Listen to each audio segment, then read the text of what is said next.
Since brass, nor stone, nor earth, nor boundless sea, but sad mortality o'erswings their power. How with this rage shall beauty hold a plea, whose action is no stronger than a flower? Ah, how shall summer's honey breath hold out against the wrackful siege of battering days, when rocks impregnable are not so stout, nor gates of steel so strong, but time decays.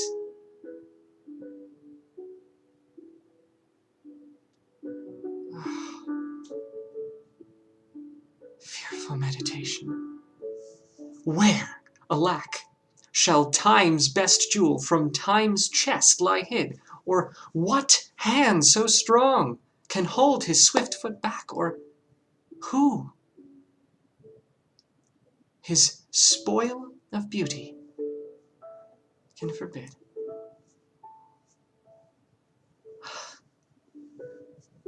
None. Unless this miracle have might, that in black ink my love might still shine bright. Sonnet 65, with a little piano music. So yeah, I'm trying, I don't know if I want to say I'm trying something a little different. I tried something a little different tonight because I was working on a sonnet and had kind of a lazy Sunday, and I ended up listening to the entire, well, pretty much the entire S-Town podcast, which is like a roller coaster of emotions. And it's actually, so tangent, I'm going to get back to Shakespeare, but this it's funny because the sonnet I think actually relates really well, but this is actually a similar experience I had when I listened to the first season of Serial.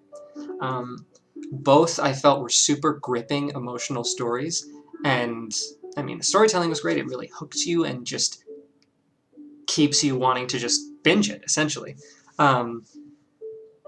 But after I listened to the first season of Serial, and I had this very similar experience to listening to S-Town, I just felt so kind of emotionally drained after listening to that story that I was, I was listening through it throughout the day, and I ended up finishing it as I was trying to prep this sonnet. And I was just sitting here, and it was too quiet. I needed something. I needed to play some music, some kind of like cheesy, contemplative-y, kind of uplifting piano music. Something instrumental. So I just went on YouTube and I looked up something, and just to play in the background while I worked on this. And so I played this little piano music in the background. It's kind of like looping, relaxing piano music. And I was working on sonnet, writing it down, memorizing it, and then I was like, I'll just leave it on, because I felt it kind of prompting moments of thought and moments of realization and things like that.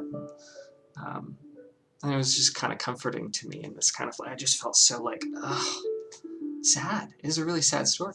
So this sonnet deals with time and mortality, which is kind of eerie. It is and it isn't, I guess, because I feel like what I liked so much about the story in S-Town was it's just like such a human, personal story. And what's so great about a lot of Shakespeare's poetry, and the sonnets especially, is that when they're really working, they're cutting to the core of universal human feelings. And these ones about mortality and beauty and time, I think are. There's the fair youth bit that is there, sure. But with these poems that really, I mean, and this one is kind of, it doesn't really end that uplifting. And it's kind of interesting because some of the other sonnets where he deals with this subject matter, he just is like, well, but you're gonna live forever in my poems. And this time he's kind of like, oh, I hope you live forever in my poems, because I don't know if they're gonna last. I don't know, like, how do you look at it? Do you look at it as specific ink on a page? That's totally as mortal and fleeting as the life of the fair youth, or the life of any of us, you know? And it got me to thinking about the,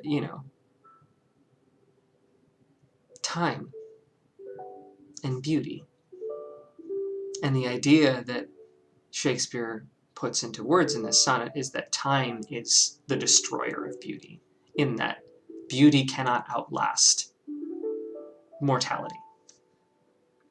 But it's interesting because time and beauty are both pretty human constructs.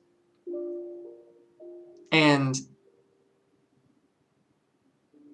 the idea that time can destroy a physical thing, sure, if that you, I think you can, I mean, that's the thing, right? That's, life is fleeting. All things that live die, and whether it's a week or a year or 10 years or 100 years, it's almost irrelevant without a frame of reference and perspective, right? And that's what we bring to it. We bring perspective to time, and the idea that, to us, we live so often in a specific kind of unconscious frame of reference that, like, 30 seconds is not a lot of time, but 20 years is a lot of time. Just, that's kind of generally how we perceive time. But not, I mean, it's relativity, right? It's, 20 years to us seems like a decent amount of time, but to a rock, that's, to a tree, to, a grain of sand, it's different. But it's also irrelevant too, because the grain of sand can't perceive time, and the grain of sand can't perceive beauty. But a human being can perceive beauty in things. But you can perceive beauty in a drop of dew on a leaf of grass, or in the night sky. And the concept of how much beauty there is, it's all up to you, where you want to see it and how much of it you want to see. And so it got me thinking about it. And again, I'm a sciencey guy. I try to quantify and put things in bins. And it's like, well, you can't really quantify beauty, because,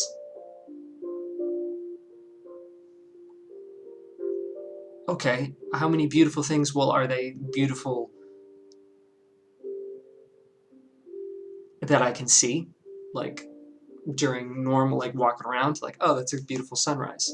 I can see that kind of unconsciously, because but, like, if you drill down, there's all sorts of, like, you can look at, like, a table, and, like, a well-made table, and be like, wow, there's craftsmanship in this, like, and it's like, well, is that as beautiful or different than the sun, or a night sky, or a picture of the Milky Way? Like, you blow it up as big as you want, or as small as you want, and beauty is going to be there. So from that angle, like, you don't really got to worry about time and kind of assigning time as the thing that destroys it. It's like, again, time is just how we measure it. But it got me thinking about, like, well, okay, it's like, is a thing not beautiful if it doesn't exist anymore? Like, a sunrise I saw yesterday, it was yesterday, it's not here right now, but was it not beautiful? It is. But again, like, for us, we assign more or less meaning to things that are now or then or to be.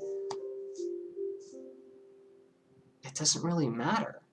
Like, I have that memory of that beautiful thing that I saw yesterday, and I'm going to wake up tomorrow and I'm still going to have that memory. So that sunrise was beautiful, is beautiful. It doesn't really matter. So you can flip it positive or depressing, or, it's a matter of perspective. But I found it so interesting that this sonnet had to do with time and mortality and finding beauty in the things around you. And coming off of listening to this story about this guy who was fascinated with time and haunted by time and perceived lots of beautiful things around him, but then later in life, perspective changes, right? Um, so yeah, it was an interesting little poem. So if you haven't listened to S-Town, I recommend it. It's a really gut-wrenching, personal, thought-provoking story. And yeah, I think the piano music made me feel a little bit better. So I don't know if I'm going to keep that in the future, but yeah, Sonnet 65. Maybe depressing, maybe uplifting, probably a combo. Yeah, I'll do this again next week.